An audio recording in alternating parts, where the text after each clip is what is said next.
నాయకత్వంలో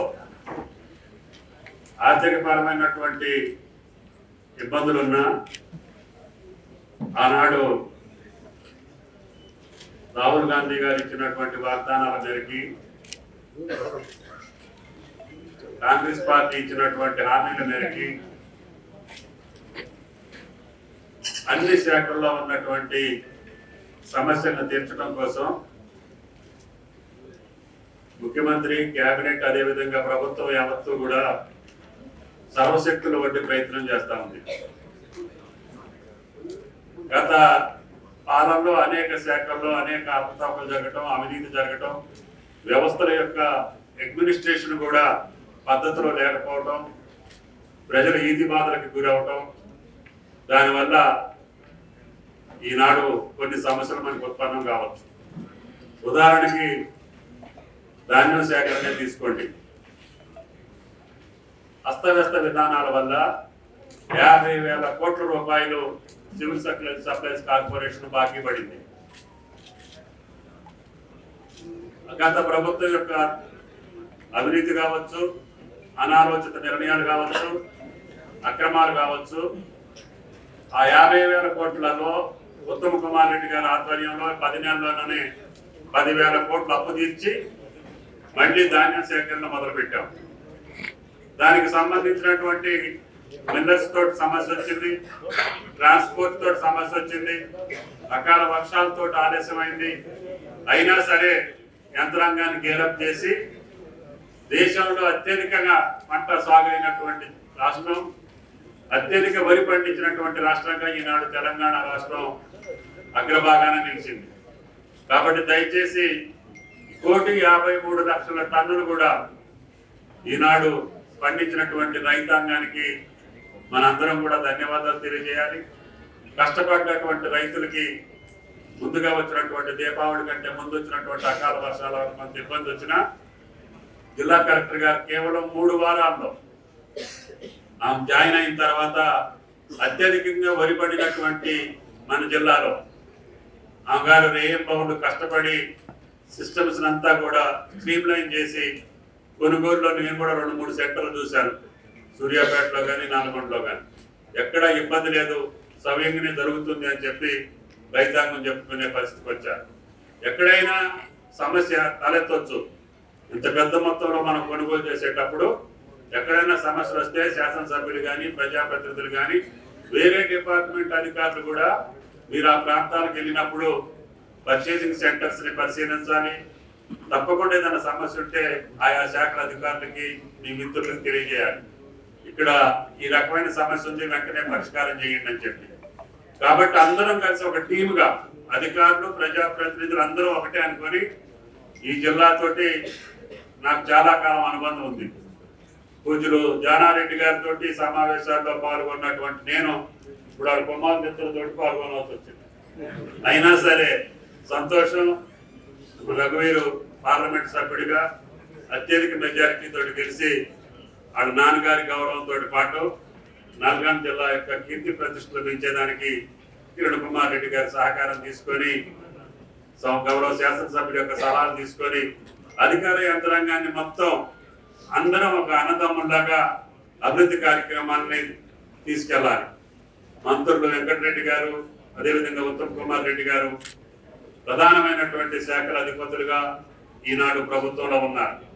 కాబట్టి వారి యొక్క సూచనల మేరకు నాకు వచ్చినటువంటి అవకాశం, మీరు దిశ మీటింగ్లే కాకుండా కలెక్టర్ గారు, ఎమ్మెల్యేలు, మంత్రులు అందరం కలిసి జిల్లా రివ్యూ మీటింగ్లు పెట్టుకున్నా కూడా మీరు ఎప్పుడు పిలిస్తే అప్పుడు వచ్చి శాఖలన్నింటినీ క్షుణ్ణంగా పరిశీలించి ప్రతి 3 నెలలకు కానీ దిశ మీటింగ్ తో పాటు మన డిస్ట్రిక్ట్ రివ్యూ మీటింగ్ కూడా స్పెసిఫిక్ సబ్జెక్టులు గౌరవ శాసనసభ్యులు ఆ సమయానికి ఏ సబ్జెక్ట్ అయితే రివ్యూకి అవసరమో మీరు ముందు కలెక్టర్ గారికి తెలియజేస్తే అజెండాలో అదే ఇష్యూస్ పెట్టి దానికి సంబంధించినటువంటి రివ్యూ చేసుకొని మన దగ్గర ఏమన్నా లోటుపాట్లు ఉన్నా, లేదు నిధులకు సంబంధించిన ఎసులుబాటు కావాలన్నా, కేంద్ర ప్రభుత్వంతో ఏదైనా అవసరాలున్నా మనం ఎంపీల దృష్టికి తీసుకెళ్లే అవకాశం ఉంటుంది.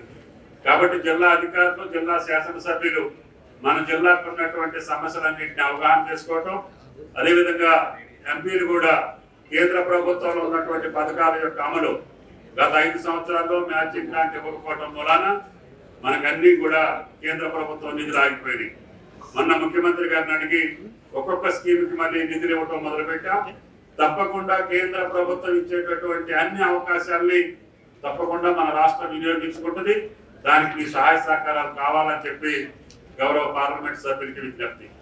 గౌరవ శాసనసభ్యులు ఇంకా తరువుగా గ్రామాల్లో ఉంటారు కాబట్టి ఆయా సమస్యల్ని కలెక్టర్ దృష్టికి తీసుకొచ్చి రివ్యూ మీటింగ్ లో అదే అజెండాని మనం ఫిక్స్ చేసుకొని ఆ సమస్యలు సత్వరం పరిష్కారం చేస్తే మన గెలిపించినటువంటి ప్రజల యొక్క రుణం తీర్చుకునే అవకాశం వస్తుంది. కాబట్టి ఇప్పుడు పత్తి కొనుగోలు కానీ ధాన్యం కొనుగోలులో మీరు చూస్తే గత పాలన కంటే మెరుగ్గా ఇన్ని ఇబ్బందులున్నా ఆర్థిక పరమైన వెసులుబాటు లేకపోయినా అకాల వర్షాలతోటి మనకి వాతావరణం అనుకూలించకపోయినా పత్తికి సంబంధించి గతంలో 44 లక్షల చిల్లర ఎకరాలు సాగులో ఉంది. ఇదే సంవత్సరం కూడా అదే మోతాదులో సాగు చేశారు. అయితే గతంలో ఉత్పత్తి కూడా కుడిగడంగా అదే అంచనా వేసుకున్నాం, 24 లక్షల మెట్రిక్ టన్నులని. అదేవిధంగా ఆనాడు ప్రారంభించిన సెంటర్లు కేవలం 119 ఈ రోజుకి. కానీ మన ప్రభుత్వం 301 కేంద్రాల్లో పత్తి కొనుగోలు చేస్తుంది. గతంలో ఆడు కొనుగోలు చేసింది ఇదే రోజుకి 54 లక్షల మెట్రిక్ టన్నులు. కానీ మనం ఈ రోజుకి 54,000 మాత్రమే. ఇప్పుడు మనం 3,22,466 మెట్రిక్ టన్నుల యొక్క పత్తిని కొనుగోలు చేశాం. వాళ్ళు సేకరించిన రైతుల సంఖ్య 22,000 మాత్రమే. మనం ఈ రోజు 1,33,000 మంది రైతుల దగ్గర సేకరించినాం. అదేవిధంగా వాళ్ళు ఇచ్చినటువంటి పైసలు కేవలం 380 కోట్లు ఈ రోజుకి. గత సంవత్సరం మనం ఈ సంవత్సరం 2,377 కోట్లు రిలీజ్ చేశాం. ఈ రకంగా రైతులకు చెల్లించిన మొత్తంలో కూడా వాళ్ళు కేవలం 133 కోట్లు చెల్లిస్తే మనం ఇప్పటికి 570 కోట్లు చెల్లించాం. అన్నింటిలో కూడా ఈ ప్రభుత్వం యొక్క కార్యక్రమాలు కానీ అమలు కానీ పత్తి కొనుగోలులో నెంబర్ 1 కొన్నాం భారతదేశంలో. వీటిని కూడా విమర్శించేటటువంటి స్థాయికి ప్రతిపక్ష పార్టీలు తిరుగుతున్నాయి. ధాన్యం కొనుగోలులో కూడా అంతే. ధాన్యం కొనుగోలులో సుమారు 2-3 లక్షల ఎకరాలు ఎక్కువ సేద్యమైంది ఈ సంవత్సరం. అదేవిధంగా గతంలో 145 లక్షల మెట్రిక్ టన్నుల అంచనాలు ఉంటే ఈ సంవత్సరం 153 లక్షల టన్నులు అంచనా వేశాం. అంటే భారతదేశంలో అత్యధికంగా పండించినటువంటి రాష్ట్రం మన తెలంగాణ రైతుది. ఆ కీర్తి ప్రతిష్ట మొత్తం కూడా మన రైతులకి ఆపాదించాల్సినటువంటి అవసరం ఉంది. గతంలో సన్న రకాలు వద్దని కొంతసేపు, కావాలని కొంతసేపు కబుర్లు చెప్పినటువంటి పాలకులు ఈనాడు మనం సన్న రకాలకి 500 బోనస్ ప్రకటించాం. దానికి కారణం ఏంటంటే భవిష్యత్తులో పేద ప్రజలకు కూడా రేషన్ కూడా సన్న బియ్యం ఇవ్వాలి. అదేవిధంగా సోషల్ వెల్ఫేర్ హాస్టల్స్ లో కానీ అంగన్వాడీలో కానీ మన పేద పిల్లలకి అందరికీ సన్న బియ్యంతో భోజనం పెట్టాలనే ఆకాంక్షతోటి ముఖ్యమంత్రి గారు సివిల్ సప్లైస్ మినిస్టర్ గారు నిర్ణయించారు.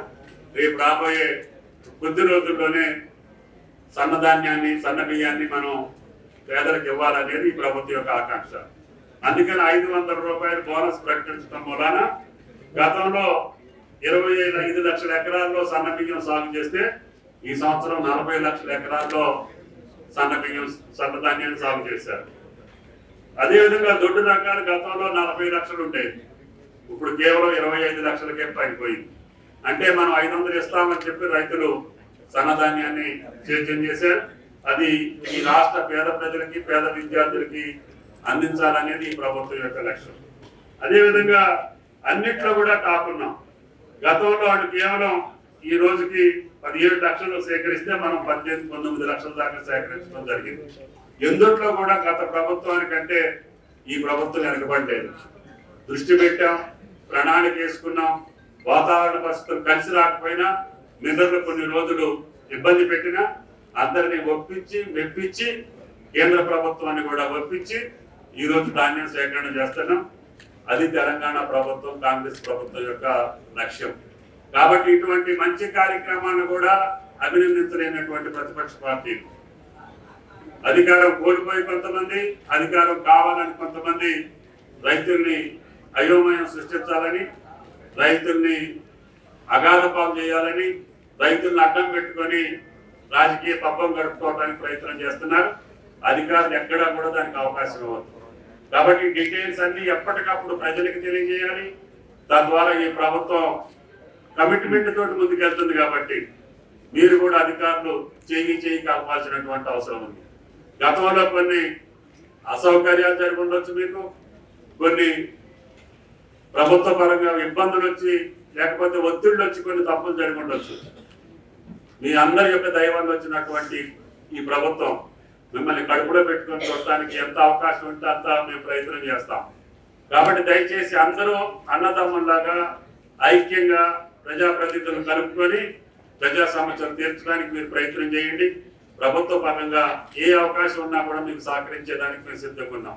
కాబట్టి జిల్లా కలెక్టర్ గారు ఆధ్వర్యంలో గారు కేవలం 21 రోజుల్లోనే జిల్లాని అర్థం చేసుకోవడంతో పాటు మేము క్రిటికల్ జిల్లా అనుకున్నాం ధాన్యం కొనుగోలులో.